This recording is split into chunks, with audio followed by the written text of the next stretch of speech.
चीन से जो तनावपूर्ण हालात थे वो पहले से थे, मालदीव हाल में तनावपूर्ण हो गया है। इसको काउंटर करने के लिए भारत ने जिस तरीके से आईएनएस करंज को रवाना कर दिया है और वो श्रीलंका पहुंच भी गया है। श्रीलंका का जो आजादी का महोत्सव था उससे एक दिन पहले ही आईएनएस करंज का पहुंचना क्या बताता है, किस तरीके से सारी की सारी चीजों पर नजर रखी जाएगी और कैसे चाइना से चला एक रिसर्च शिप भारत के लिए दिक्कतें बढ़ा सकता था। और उसी को काउंटर करने के लिए यह पनडुब्बी आईएनएस करंज, जिसकी तस्वीरें भी आपको दिखाते हैं, बहुत ही जबरदस्त और बहुत ही एडवांस्ड है। इसकी जो सबसे खास बात है, यूं तो मैं आपको इसकी सारी खासियतें आगे बताऊंगा, लेकिन अगर आप इसका वीडियो देखेंगे, सबसे पहले आईएनएस करंज का वीडियो दिखाइए, वो वीडियो अगर आप सबसे पहले देखोगे तो आपको देखने को मिलेगी इसकी एक खास स्पेशलिटी, जिसमें पानी के अंदर ऑक्सीजन को किस तरीके से प्रोड्यूस करना है, पानी के अंदर ऑक्सीजन को किस तरीके से बनाना है, वो आप यहां पर देखते हो। इंडियन नेवी का एक ऐसा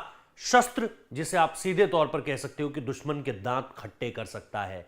चीन और मालदीव्स के में ये जो तनावपूर्ण हालात हुए हैं, इसके लिए इसको क्यों चुना गया और इसकी खासियत क्या है, इसके बारे में आगे चर्चा करेंगे। लेकिन सबसे पहले दरअसल उस जहाज को भी जरा दरअसल देख लेते हैं जो चाइना की तरफ से रिसर्च वर्क करने के लिए निकला हुआ था, सो कॉल्ड रिसर्च वर्क। ये है वो जिसे जियान योंग होंग 3 कहा जाता है। ये देखिए यहां पर इसका नाम भी आपको लिखा हुआ दिख रहा है और 03 कर अगर आप फुल फ्रेम ये तस्वीर दिखा पाए, जियान होंग 3 ये वो विमान है जिसे रिसर्च के लिए मालदीव्स भेजा जा रहा था और उससे पहले आईएनएस करंज श्रीलंका में मौजूद है। इसको ज्योग्राफी के हिसाब से भी आपको दिखाऊंगा, मैप के लिहाज से भी समझेंगे कि कैसे चाइना हर तरफ ये सारे के सारे काम कर रहा है, जिसे आप ये कह सकते हो कि भारत को घेरने की कोशिश है कोस्टल एरियाज में, और कोस्टल एरियाज के साथ साथ वहां जिस तरीके से वो अपने बेस स्टैब्लिश कर रहा है।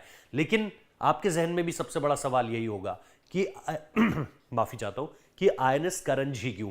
तो आइए जरा इसकी खासियतें भी देख लेते हैं कि आईएनएस करंज क्यों सबसे ज्यादा जरूरी है।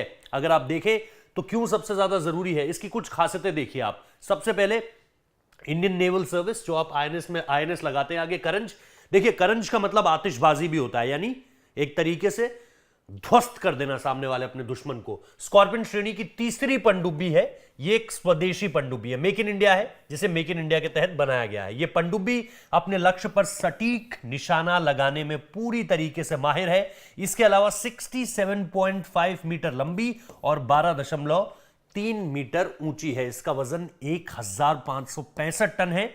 पनडुब्बी टॉर्पीडो और एंटी शिप मिसाइल से हमला करने और रडार को चकमा देने में सक्षम है। यानी अगर आप इस पे पानी के अंदर से भी हमला करेंगे, काउंटर एक तरीके से पनडुब्बियां, क्योंकि एक वक्त पर हिंद महासागर में चीन बहुत ज्यादा सबमरीन्स के साथ अटैक या फिर नेविगेशन करता था, रिसर्च करता था, रेकी करना जिसे आप कहते हो। तो पनडुब्बी, टॉर्पीडो और एंटी शिप मिसाइल, ये अपने आप में उन एडवांस वेपन्स को एक तरीके से ध्वस्त करने की क्षमता रखती है, जो आज के समय में आप एक तरीके से यूज होते हुए देखते हो। और रडार, जो कहीं ना कहीं वो प्रणाली होती है जिससे आप पता लगा सकते हो कि भाई सामने से एक सबमरीन आ रही है। लेकिन सबमरीन की जो सबसे बड़ी खासियत होती है वो यही होती है कि आप दुश्मन को पता भी नहीं चलने देते और आप उसकी टेरिटरी में एंटर कर जाते हो। तो इसमें भी ये बहुत ज्यादा खासियत है। पनडुब्बी के पास क्षमता है कि वो पानी के अंदर ही ऑक्सीजन बना सके। इससे क्या होगा, इससे आप बहुत देर तक पानी के अंदर रह सकते हो, और जितना देर आप पानी के अंदर रहोगे उतना आप ऑपरेशंस बेटर कर सकते हो। जैसे एयरफोर्स में कहा जाता है कि प्लेन जितनी देर हवा में है, अमूमन तौर पर 2 से 3 घंटे एक प्लेन फुल टैंक के साथ, लेकिन एयर टू एयर रिफ्यूलिंग जब होती है, जब आपने देखा होगा कि जो ग्लोब मास्टर्स होते हैं, जिसे आप सीधे तौर पर एक तरीके से मालवाहक विमान के तौर पर जोड़ते हो, या जिस तरीके से सुखोई है, एलसीए तेजस है या रफाल है, इनके आगे जब आप निब देखोगे इनकी, तो आगे एक हल्का सा इस तरीके से एंगल बना हुआ होता है। वो होता है एयर टू एयर रिफ्यूलिंग में, मतलब आप हवा में ही जहाज में ईंधन भरने की क्षमता रखते हो। तो वो चीज कहीं ना कहीं 3 घंटे से आपकी ड्यूरेशन को 10 घंटा कर देती है। तो वो चीज आपको इन्हांस कर देती है सारी की सारी चीजों में, अगर आप देखोगे उस तरीके से। तो ऑक्सीजन बना सकता है, इस कारण ये लंबे समय तक पानी में रह सकती है अगर आप पूरी तरीके से देखोगे। उसके बाद चीन, पाकिस्तान हिंद महासागर में अपनी सक्रियता बढ़ा रहा है। ऐसे में भारत के लिए ये एक बड़ी जरूरत के रूप में सामने निकल कर आई है। अब जैसा मैंने कहा था आपको कि अगर हम ये देखें कि भारत के लिए ये किस तरीके से जरूरी है, क्योंकि दूसरी तरफ से अगर आप देखोगे तो ये पूरा का पूरा नक्शा आपको समझाने की कोशिश करता हूं कि कैसे सारी की सारी चीजें आगे बढ़ रही हैं। यहां से जैसा यहां पर भी आप देख रहे होंगे ये पूरा दरअसल वो इलाका है जिसमें कोशिश ये रहती है चीन की कि वो अपने पोर्ट्स को डेवलप कर सके। चाहे यहां पर हम्बन टोटा हो, इधर आप कराची का इलाका देखेंगे, यहां पर एक तरीके से ग्वादर पोर्ट का जिक्र आता है। और इसके अलावा जैसा मैंने कहा मालदीव्स में भी ये इलाका, मालदीव्स का इधर भी जुबूती करके एक जगह है, यहां पर भी चाइना ने अपना पोर्ट बना रखा है। इधर जैसा आपको पता ही है ग्वादर है, तो ये एक पोर्ट हो गया, एक पोर्ट इधर हो गया, एक पोर्ट इधर हो गया, एक पोर्ट इधर हो गया।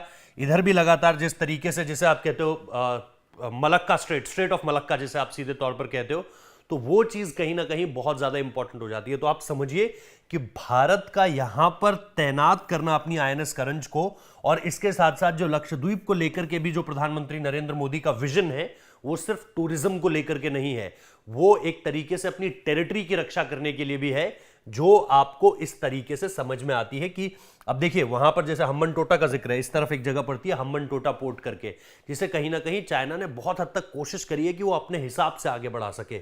और इसीलिए ये वो टेरिटरीज है जहां पर आप देखोगे कि अगर इंडिया अपनी इस कोस्टल लाइन में पूरी तरीके से पावरफुल नहीं हुआ तो कहीं ना कहीं चाइना घेरने की पूरी तरीके से कोशिश कर रहा है। और यहां से पाकिस्तान है, और जैसा मैंने कहा इधर से चाइना आपको आकर अटैक कर सकता है।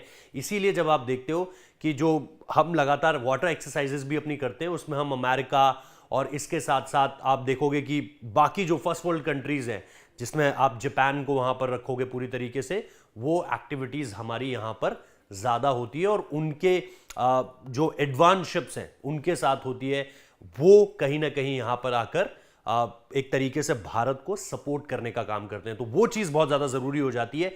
इसीलिए श्रीलंका के इंडिपेंडेंस डे से पहले आईएनएस करंज का श्रीलंका पहुंचना, और उसी दौरान जैसा मैंने आपको कहा, अगर आप देखोगे कि जॉन योंग होंग उसका एक जो रिसर्च को लेकर सो कॉल्ड रिसर्च शिप वहां जा रही है, उससे पहले आईएनएस करंज का वहां पहुंचना, उसके बारे में जानकारी जुटाने की बात कहता है। और ये बहुत ज्यादा इंपॉर्टेंट है अगर आप इसे हाल के समय में जो चीजें आगे बढ़ी हैं, जिस तरीके से तनाव बढ़ा है मालदीव्स को लेकर के, जिस तरीके से हम देख रहे हैं कि मालदीव्स भारतीय सेना जो बहुत छोटी टुकड़ी में वहां पर मौजूद है, उसे वहां से जाने के लिए कह रहा था। इसके अलावा हाल के समय में, और देखिए भारत की इस जगह पर, इस टेरिटरी में आप देखोगे कि चाहे सोमालिया से जिस तरीके से यहां से डाकू आते हैं और लुटेरे, जिस तरीके से सारी की सारी चीजें हुई, अभी हाल के समय में जो हमारा मरीन कमांडो का दस्ता है, जो अलीट कमांडोज होते हैं, जैसे आप पैरा देखते हो आर्मी में है, फिर आपके गरुड़ कमांडोज जो है वो एयरफोर्स के हैं, और नेवी के आपके जो सबसे अलीट फोर्स है उन्हें मार्कोस कहते हैं, मरीन कमांडोज कहते हैं।